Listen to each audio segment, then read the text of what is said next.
Out of Oklahoma with me in studio. Nice Good morning. to see you again. Thank you for your time. I've got so much stuff that I want to get to. Let me see how much I can do. Okay. You were on with David Axelrod earlier today in another program, and what he said at the time was that most will not lose their coverage.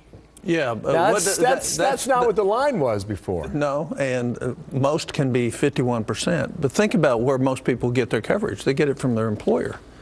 And most people don't work for large corporations that are self-funded and run an ERISA program. Most of them work for small businesses who are buying insurance market in the small markets. Mm-hmm. They're going to lose coverage, or their employers are going to pay an enormous price increase to be able to do it. Okay, so we're going to work through this, okay, step by step. And at the end of our 4 minutes here, I want to hear a solution from you. Because what I see right now is the first big government program we've seen in America since 1965, since 1933, and this big government program is failing before our eyes.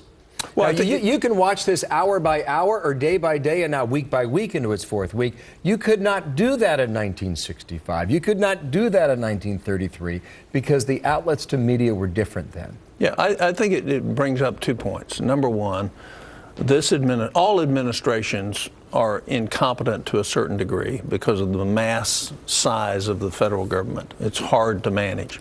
It's hard to manage for a lot of reasons. One of them is the OPM rule, so you can't hold people accountable who work for the government. But second of all, who was responsible? What one individual was responsible for putting this together or saying, time out, we're not ready? And Kathleen Sebelius says maybe she's not. Well, who is that person? In other words, where's the competency level? If you have, the government's good at a lot of things, and we should have government in some things, but we ought to demand excellence and expertise. And we didn't get either in this. Do you think the president called his folks into the Oval Office and said, all right, set up the program. Tell me if I was going to log on and sign up for Obamacare, what would I see on that computer screen? Did that happen? I have no idea. But the point is, somebody should have asked that question. Matter of fact, we have rumors that they did and it wasn't ready and they went ahead anyway. Look, the federal government, here's something your listeners ought to know. We spend $84 billion a year in IT in the federal government. $42 billion of it is wasted every year. Waste through what? Fraud? No, it's just incompetency.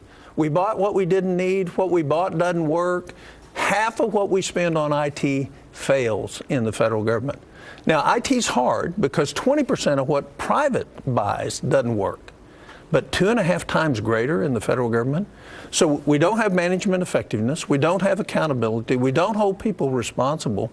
And I think, like Bobby Jindal said, this is just the base of trying to get it launched. Just wait till IPAB starts telling you what your grandmother can't have. IPAB is the group in the middle. Individual Payment Advisory Board. Okay. You're a cost man, right? I mean, you deal with numbers.